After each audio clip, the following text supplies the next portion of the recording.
నమస్తే welcome back to our channel VR vlogs and kitchen. So ఈరోజు మన ఛానల్లో రెసిపీ ఏంటంటే టేస్టీ మస్క్ మిలన్ షర్బత్ ఇంట్లోనే ఏ విధంగా చేసుకోవాలనేది మీకు చూపిస్తానండి. సో వీడియోనైతే ఎక్కడ స్కిప్ చేయకుండా నేను ఏమేమి ఇంగ్రీడియంట్స్ యూజ్ చేస్తున్నాను అనేది కూడా చూసేయండి. సో ఇంకా లేట్ చేయకుండా వీడియోలోకి అయితే వెళ్ళిపోదాం.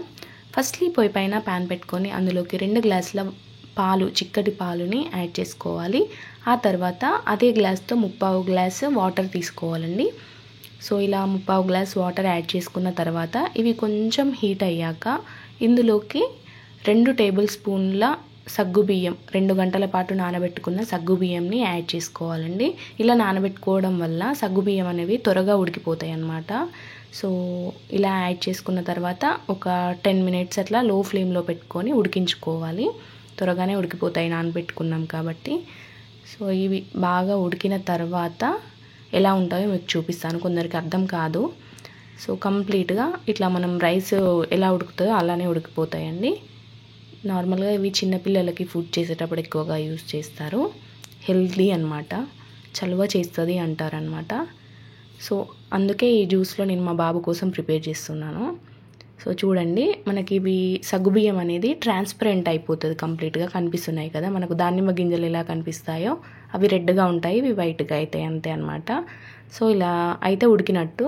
తర్వాత ఇందులోకి నేను ముందే ఇట్లా కస్టర్డ్ పౌడర్ తోటి వేడి నీళ్ళలో ఇలా లిక్విడ్ లాగా లమ్స్ లేకుండా ప్రిపేర్ చేసుకున్నానండి. సో ఆ లిక్విడ్ అంతా ఇందులోకి యాడ్ చేసుకొని కాసేపు వేడి చేసుకోవాలి, అంతా కలుపుకొని వేడి చేసుకోవాలన్నమాట. సో ఇలా నేనైతే 2 టేబుల్ స్పూన్ల కస్టర్డ్ పౌడర్ తీసుకున్నానండి. ఆ తర్వాత ఇందులోకి టేస్ట్కి తగినంత షుగర్ యాడ్ చేసుకోవాలి. నేను 4 టేబుల్ స్పూన్ల షుగర్ యాడ్ చేశాను. సో మీకు టేస్ట్కి తగినంత మీరు స్వీట్నెస్ ఎంత కావాలనుకుంటే అంత యాడ్ చేసుకోవచ్చు. ఈ విధంగా యాడ్ చేసుకున్న తర్వాత షుగర్ అంతా కరిగే విధంగా కలుపుకోవాలండి గరిటెతో. కలుపుకుంటూనే ఈ లిక్విడ్ అంతా ప్రిపేర్ చేసుకోవాలి తర్వాత కూడా. సో అది షుగర్ కరిగిపోయిన తర్వాత కూడా ఇంకొక 5 మినిట్స్ లో ఫ్లేమ్లో స్టవ్ని అడ్జస్ట్ చేసుకొని కలుపుకోవాలి బాగా. ఆ 5 మినిట్స్లో ఆల్మోస్ట్ ఇది కొంచెం థిక్ అయిపోతుందండి. ఇంకా చల్లారిన తర్వాత ఇంకా కంప్లీట్గా ఫుల్ థిక్ అవుతుంది అనమాట. సో అందుకే నేను ఒక 5 మినిట్స్ ఇట్లా మరిగించుకొని స్టవ్ ఆఫ్ చేసుకున్నానండి. ఆఫ్ చేసుకొని పక్కన పెట్టేసుకుందాం, ఇది చల్లారాలి కాబట్టి. ఈ గ్యాప్లో మనము మస్క్ మిలన్ పల్పుని ప్రిపేర్ చేసుకుందామండి. సో మస్క్ మిలన్లో ఉన్న సీడ్స్ అలాగే పైన పొట్టు అంతా తీసేసి ఈ విధంగా ముక్కలుగా కట్ చేసుకున్నాను నేను. తర్వాత మిక్సర్ జార్లో వేసి ఒక 2-3 పల్సెస్ ఇస్తే సరిపోతుందండి, ఎక్కువ జ్యూస్ లాగా చేయకూడదు. సో ఇలా వీడియోలో చూపిస్తున్నట్టుగా చేసుకొని దీనిని కూడా ఇందాక మనం చల్లార్చుకున్న లిక్విడ్ ఉంది కదా దాంట్లోకి ఈ పల్పునంతా యాడ్ చేసుకోవాలన్నమాట.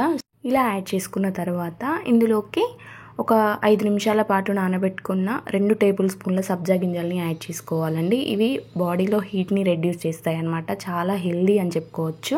తర్వాత ఇందులోకి మనకు నచ్చిన డ్రై ఫ్రూట్స్ని ఈ విధంగా యాడ్ చేసుకోవాలి. ఇలా యాడ్ చేసుకున్న తర్వాత అంతా కలిసే విధంగా ఒకసారి బాగా కలుపుకోవాలండి. సో నార్మల్గా ఇన్స్టంట్గా తాగాలి అనుకుంటే అందులోకి ఐస్ క్యూబ్స్ ఉంటాయి కదా, అవి యాడ్ చేసుకొని తాగొచ్చండి. ఓకే టైం ఉంది అనుకుంటే మాత్రం ఫ్రిడ్జ్లో పెట్టుకొని కూల్ అయిన తర్వాత తాగండి, చాలా బాగుంటుంది. ట్రస్ట్ మీ, వన్స్ తాగారంటే మళ్ళీ అడుగుతారు ఎవరైనా, అంత బాగుంటుంది అనమాట. సో తప్పకుండా ట్రై చేయండి. పైన మాత్రం నేను ఇలా డ్రై ఫ్రూట్స్తో గార్నిష్ చేసుకున్నాను, చూడనికి బాగుంటుంది అనేసి, హెల్దీ కూడా కాబట్టి అలా చేశాను అనమాట. సో ట్రై చేయండి. అలాగే మీకు ఎలా వచ్చిందో మన కామెంట్ సెక్షన్లో కామెంట్ చేయండి. వీడియోనైతే లైక్ చేయండి. Thanks for watching.